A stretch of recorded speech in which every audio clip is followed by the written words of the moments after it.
Welcome to the Three Martini Lunch. Grab a stool next to Greg Columbus of Radio America and Jim Garrity of National Review.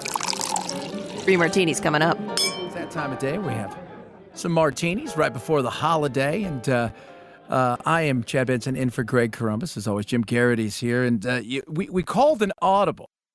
Jim called an audible right before this because, Jim, the noise is getting louder. The White House has responded, but the reality is I think Biden understands he's got a few days to save this thing because he sounds like he's talking to people in lucid moments saying, is it time that I get out of this thing?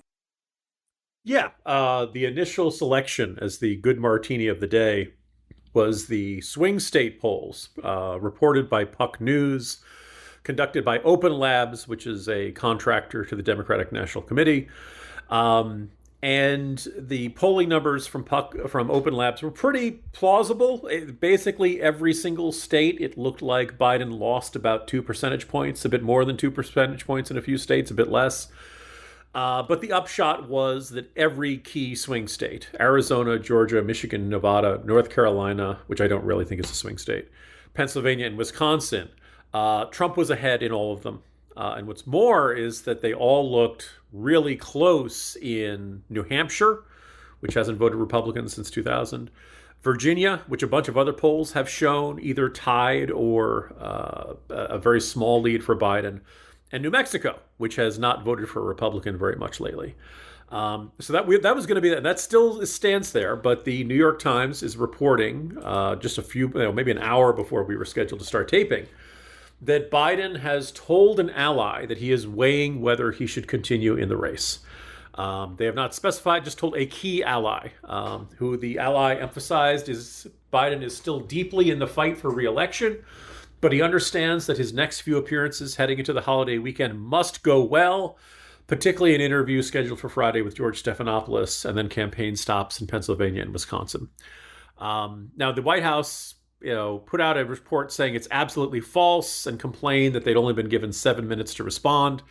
Now, the thing is, if it's absolutely false, how long does it take you to type an email response? This is absolutely false. And as I just put up in a corner post, I find this plausible. In fact, it would be even more frightening if Biden was not having conversations about how bad the debate had gone and the concerns amongst Democrats. I think it's pretty plausible that at some point Biden saw some of the feedback, whether he's watching Morning Joe or reading the papers or whatever it is, he knows he didn't do very well. We'll talk a bit more in the bad martini or the crazy martini about some of his explanations. But this is actually fairly rational for Biden to be saying these sorts of things. And, he's in this body. He knows how he feels every day. He knows whether he's got the energy level he feels like he needs. And he knows whether he can go another 4 months without having another bad moment where he looks like a confused, tired old man.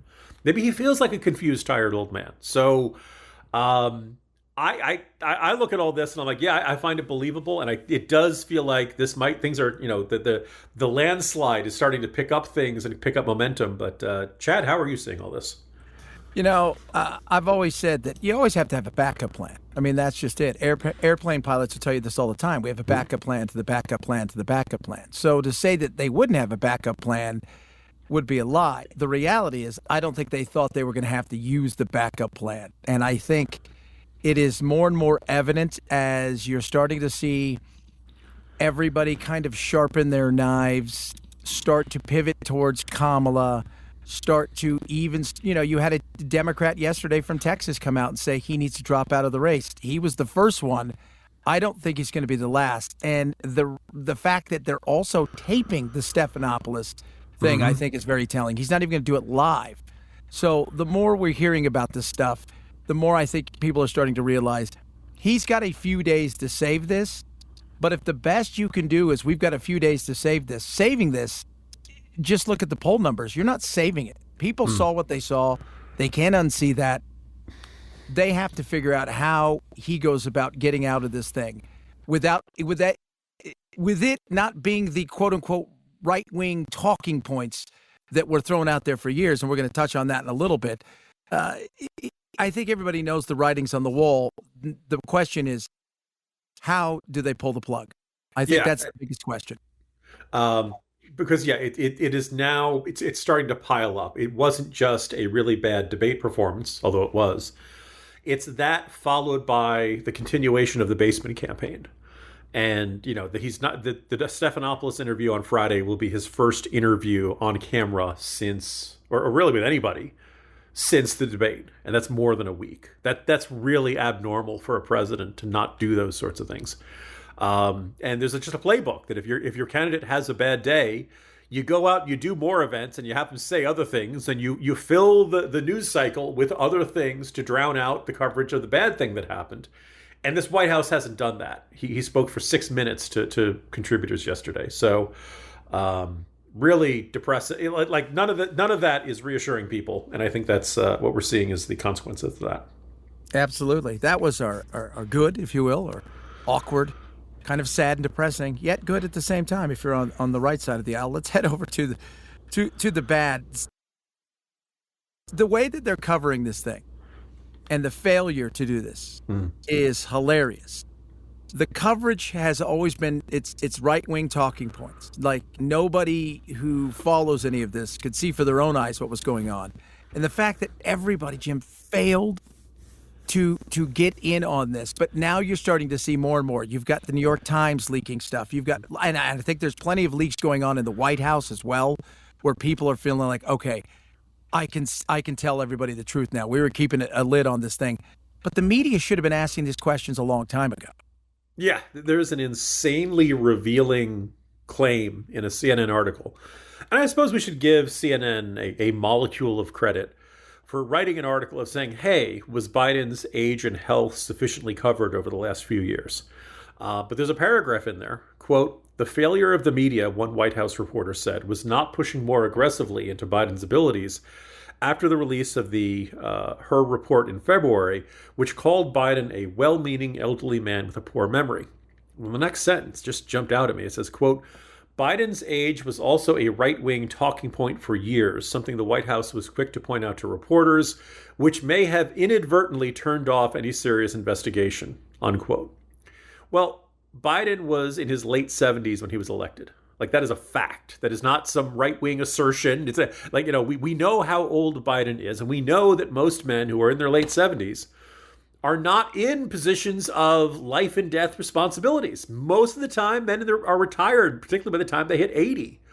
You don't usually see a lot of 80-year-old CEOs. You don't see a lot of 80-year-old airline pilots. You don't see a lot of 80-year-old military generals and stuff like that.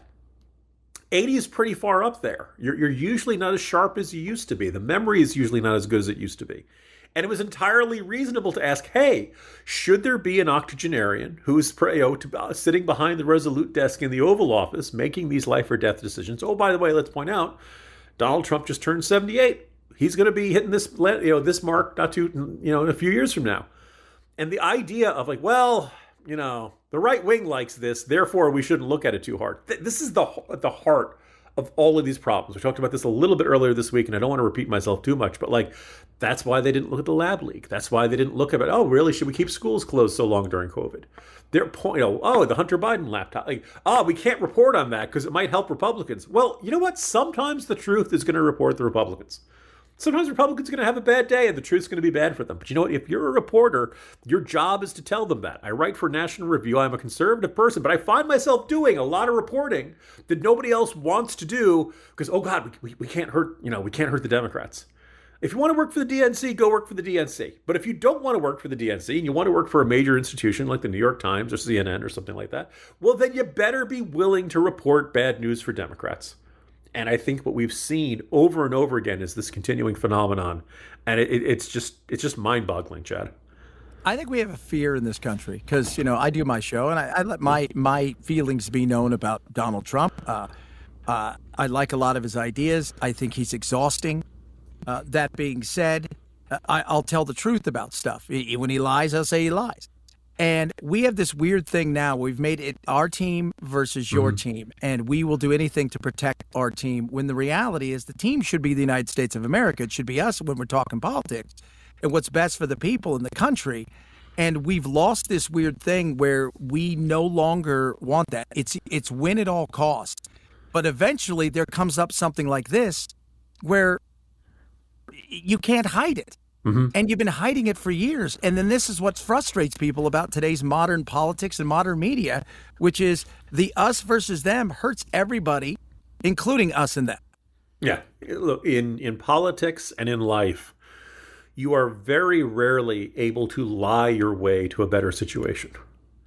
Right? There's that quote from Chernobyl, the truth, you end up with a debt to the truth, and sooner or later that debt gets paid. Is honesty the best policy? Your wife or your girlfriend asks, "Do I look fat in this?" There are times when you're going to want to tell that little white lie, and there are times when you're going to want to shade the truth. And there's times you're going to want to avoid hurting someone's feelings. But for something as fundamental as is this 81-year-old man capable of executing the duties of the presidency, there's no room for shading the truth or avoiding hurting his feelings or something like that. And, this extends to, are we on a path to inflation? Is what we're seeing at the border within historical parameters? No, it's not. Is the Afghan army the best trained and best equipped military force in Afghanistan? No, it was not. Like, all of the problems of this administration stem back to some sort of uncomfortable truth that would have required them to tell people things they don't want to hear. And they've avoided it over everything. And lo and behold, the situation got worse. And that's how they ended up. It is this painfully recurring pattern in our public life and in our politics. And if you're afraid of reporting things that are going to upset people, go work in public relations. Don't go work in journalism, because it's just not for you. That's absolutely true. Government intervention has ruined yet another industry. The Watchdog on Wall Street podcast with Chris Markowski. Every day, Chris helps unpack the connection between politics and the economy and how it affects your wallet. After Seattle imposed a minimum wage for delivery drivers, customers, drivers, and restaurants saw less orders and longer wait times. When government messes with the free market, it fails every single time. Whether it's happening in D.C. or down on Wall Street, it's affecting you financially. Be informed. Check out the Watchdog on Wall Street podcast with Chris Markowski on Apple, Spotify, or wherever you get your podcast. He's Jim Garrity. I'm Chad Benson. It's 3 Martini Lunch. I'm in for Greg Columbus. He's back next week. And finally, on to the crazy. So I have heard everything from a cold to the travel schedule to, the moon's in retrograde. If there's an excuse, they've rolled it out, Jim, to try to tell everybody what the heck happened on Thursday night was an aberration because of X, Y, and Z. No, it wasn't. But the fact that you're even talking about a trip that you took 2 weeks ago still messing you up is crazy. Yeah. So this came on Tuesday. Part of Biden's light schedule has been he was attending a fundraiser in McLean, Virginia. Now, I think most people have a general gist of the geography here, but this is literally right across the Potomac River in Northern Virginia. It's not very far away at all. Biden travels there. And he's attending a campaign fundraiser at a private home. There's a print reporter taking notes there. And his excuse for the debate stage was, quote, "I wasn't very smart. I decided to travel around the world a couple times, going through, I don't know how many time zones. For real, it was like 15 time zones. I didn't listen to my staff. And then I came back and nearly fell asleep on stage. At any rate, that's no excuse, but it's an explanation." This was not really like right before the debate. And I went back and I double checked against the president's schedule. Joe Biden had been overseas for the D-Day commemoration and for the G7 summit. And so he comes back in the early morning hours of June 15th. The Air Force One made a short stop at Joint Base Andrews in Maryland, and then it continued on to Los Angeles, where Biden attended a campaign fundraiser at the Peacock Theater hosted by Jimmy Kimmel. So by 4:30 p.m. local time, June 16th, Biden departed Los Angeles to return to the White House. So the debate was held on the 27th.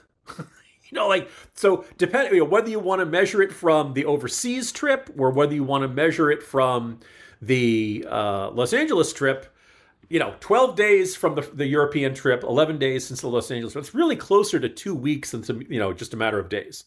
So there are 3 possible explanations. Possible one is that Biden is just grasping for excuses. Very plausible. Possibility 2, which we can't really rule out, is the idea that he really does, he's telling the truth, that he really did feel tired out and jet lag from a trip to Europe that had been nearly 2 weeks earlier. if this is the case, he should not be president because he can no longer perform his duties. Look, we all have jet lag. I don't give the president too much grief about taking the day off after he's coming back from a long trip, but 11 or 12 days. Come on, man. That's if you can't handle that, you can't be president. And then the other possibility is that Biden just can't remember how much time passed between the France trip and the debate. And if the president can't remember dates and places and times, kind of like as Hur said in his assessment of the president's testimony, he should no longer be president because he can no longer perform his duties. So, let's point out also that Biden spoke at that McLean house for 6 minutes. That was his appearance. That was his big thing for the day. It's evident, and it's funny that all of this stuff is coming out now, leaked inch by inch, little things here. Whether it's his aides who work with him are afraid to tell him anything, or they're now talking about this, or the fact that again, every excuse is an excuse of why something to go right, and it's not. They're not even plausible at this point. If you're, like you said, if you're 2 weeks removed from something, and you had a cold. And it's excuse after excuse after excuse. There is no excuse. This is evident, and you can try. And I've said it earlier. They're all Hail Marys, man. They're all Hail Marys trying to save this. I have a feeling something's coming in the next several days. Get through the weekend, and I think he understands that the writing's on the wall. Interestingly, if Biden does not step down, I wonder how much the fact that he's gone through this terrible multi-day news cycle. And tomorrow, hopefully everyone has a great Independence Day and 4th of July. They go to backyard barbecues. They watch fireworks. I hope everybody has a great day. The next day, Friday, we will not be doing a podcast. It is July 5th. Also, it is a national holiday because it's my birthday. And everyone should have a great day on July 5th. Absolutely. And then it's a weekend. And then we'll come back on the 8th, and maybe by that point, the news cycle will have moved on. I'm kind of skeptical, but it does kind of feel like this is a good time for Americans to tune out for a few days. I actually, as I wrote in today's Morning Jolt, I feel like every morning there's something, oh my God, I can't wait to talk about this. This is crazy. So we'll see how things shake out. But Chad, thank you for being here this week. It has not been a boring week. Maybe the most interesting week of the entire 2024 campaign so far. Absolutely. It's been great being here, and I think I'm with you again on Monday as well, so who knows what that's about. So you have a happy birthday. This has been your 3 Martini lunch. I'm Chad Benson in for Greg Crumbs. Jim Garrity, the birthday boy, coming up here in a couple days. If people want to reach out to you, what do they do? Nothing for the next couple of days because I intend to be off. Yeah. But at Jim Garrity on Twitter and at National Review and over in the Washington Post, I write columns, and I wrote one yesterday arguing that Kamala Harris really should be taking the oath of office as soon as possible, which I never expected to write. But also the idea that the notion that Harris is riskier than Biden is no longer operative. That you look at the polling numbers, she's actually doing a little bit better than he is in hypothetical matchups against Trump. It's going to be crazy, and I think it's just it's the end of the beginning, but I don't think it's the end yet of what's going to happen in the chaos and the twists and the turns.